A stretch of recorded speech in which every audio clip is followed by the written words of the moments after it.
সূরাতুল কাউসার তেলাওয়াত করে আপনি যে কোনো ব্যক্তিকে পাগল করে ফেলতে পারবেন।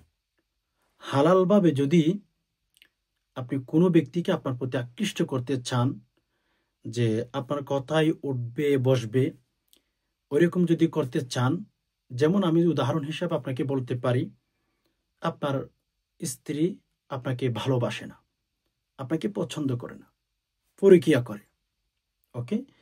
আপনি যদি স্ত্রীকে বাধ্য করাইতে চান যে আপনার স্ত্রী আপনার কথা মতোই চলবে, আপনি যা বলবেন তাই করবে, আপনি উঠতে বসলে বলবেন সে উঠবে, আপনি বসতে বলবেন সে বসবে, ওইরকম যদি করাইতে চান, অর্থাৎ কোনো ব্যক্তির অন্তর ভেতরে যদি আপনি ভালোবাসা হৃদ্যত সম্পর্ক ঢুকিয়ে দিতে চান কোরআনুল কারীমের মাধ্যমে, তাহলে আজকের আমলটি কিন্তু আপনি মিস করবেন না। যদি মিস করেন তাহলে ঠকবেন আপনি। কারণ অনেক সময় দেখা যাচ্ছে স্ত্রীকে স্বামীর প্রতি আকৃষ্ট করার জন্যে, পরকীয়া থেকে দূরে সরিয়ে আনার জন্যে কিন্তু অনেক সময় হচ্ছে কবিরাজের কাছে চলে যাচ্ছেন, বাট কোনো বেনিফিট আপনি পাচ্ছেন না। অনেকের কাছে গেছেন, হতাশার মধ্যে পড়ে গেছেন। আজকের আমলটি দেখবেন। তেমনিভাবে আমি যদি বলি, আপনার স্বামী পরকীয়া করে, মা বোনরা যদি স্বামীকে চান যে স্বামীর প্রতি আকৃষ্ট করবেন, স্বামীকে আপনার প্রতি আকৃষ্ট করাবেন, তাহলে আমলটি করতে পারেন। যেমন অনেক স্বামী পরকীয়া করে, নিজের স্ত্রীকে হচ্ছে ঠিকমতো খাবার, ঠিকমতো যা প্রয়োজন সেগুলো দিচ্ছে না। অনেক স্বামী আছে, অনেক পুরুষ ভাইয়েরা আছে। তো মায়েরা যদি চান, স্ত্রীরা যদি চান, স্বামীকে বশ করতে পারবেন, বশীকরণের আমল। দেন আমি বলবো, হালাল ওয়েতে হালাল ব্যক্তিকে যদি আপনার পক্ষে আকৃষ্ট করতে চান, যেমন আপনার ছেলে মেয়ে, আপনার হচ্ছে মা বাবা আপনাকে পছন্দ করে না, ছেলে মেয়ে আপনার সাথে কথা বলে না, হালাল সম্পর্ক যেগুলো আছে সেগুলোকে যদি আপনি গভীর করতে চান, হৃদয় সম্পর্ক যদি বাড়াইতে চান, আমি আপনাকে বলবো মেরে দোস্ত, আমলটি কিন্তু আপনার জন্য। গুরুত্বপূর্ণ ভিডিওটিতে কেউ অমনোযোগী থাকবেন না, একটু সবর করেন আর শুরু থেকে শেষ অবধি দেখতে থাকুন। আর হ্যাঁ, একটি লাইক করে ফেলবেন, চ্যানেলটি সাবস্ক্রাইব করে অল নোটিফিকেশন অন করে দিবেন। আমি যখন ভিডিও আপলোড করব আপনি যেন সাথে সাথে পেয়ে যান, এজন্য অবশ্যই চ্যানেলটি সাবস্ক্রাইব করতে কিন্তু ভুলবেন না। তো যাই হোক, সম্মানিত দিনী ভাই বোন, যে কোনো ব্যক্তিকে কিভাবে আপনার প্রতি আকৃষ্ট করবেন, ভালোবাসা হৃদয় সম্পর্ক কিভাবে বৃদ্ধি করবেন, 1 নম্বরে আপনি উজু করে নেবেন।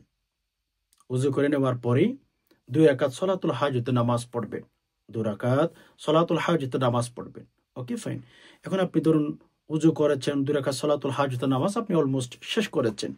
দেন আপনি কিবলামুখী হয়ে বসবেন।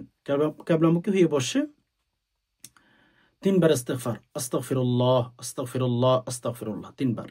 এরপর 3 বার দুরূদ শরীফ, আল্লাহুম্মা সাল্লি আলা মুহাম্মদ সাল্লাল্লাহু আলাইহি ওয়াসাল্লাম, আল্লাহুম্মা সাল্লি আলা মুহাম্মদ সাল্লাল্লাহু আলাইহি ওয়াসাল্লাম। 3 বার ইস্তিগফার, 3 বার দুরূদ শরীফ পাঠ করে আপনার হাত এই যে মোটা আছে এভাবে বন্ধ করে রাখবেন।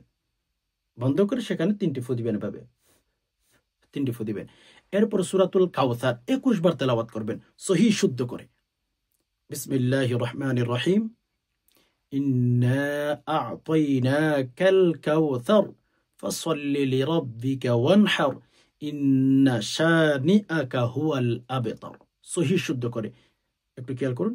বিসমিল্লাহির রহমানির রহিম, ইন্না আ'তাইনাকাল কাউসার ফাসাল্লি লিরাব্বিকা ওয়ানহার ইন্না শানিআকা হুয়াল আবতার। সহিহ শুদ্ধ করে তেলাওয়াত করবেন।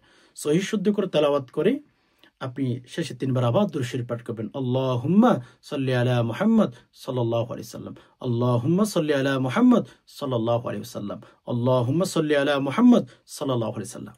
3 বার পাঠ করে হাতের মধ্যে আবার 3টি ফু দিবেন। মোট 6টি ফু দিয়েছেন। ওকে, এবার হাতটা খুলবেন। হাতটা খুলে আল্লাহর কাছে দোয়া করবেন। সূরাতুল কাউসার 21 বার তেলাওয়াত করবেন সহিহ শুদ্ধ করে। এরপর আল্লাহ তাআলার কাছে দোয়া করবেন, আল্লাহ, আমার অমুক ব্যক্তি, আমার স্বামী, আমার স্ত্রী, আমার ছেলে, আমার মা, আপনি যাকে হালাল ভাবে আপনার প্রতি আকৃষ্ট করতে চান, মন খুলে, প্রাণ খুলে, দিল খুলে উজাড় করে রব্বুল আলামিনের কাছে দোয়া করবেন। আমার বিশ্বাস ইনশাআল্লাহ অতি সত্ত্বে আপনার প্রিয় মানুষটা আপনার জন্য পাগল হয়ে যাবে, আপনার জন্য মরিয়া হয়ে যাবে। আশা করি বিষয়টি বুঝতে পেরেছেন। আল্লাহ তাআলা আমাদের সবাইকে সকল প্রকার হারাম কাজ থেকে দূরে থেকে হালালভাবে যেন জীবন করতে পারে সে তৌফিক দান করুন। আমিন। নাসরুম মিনাল্লাহি ওয়া ফাতহুন করিব। আসসালামু আলাইকুম ওয়া রাহমাতুল্লাহি ওয়া বারাকাতুহু।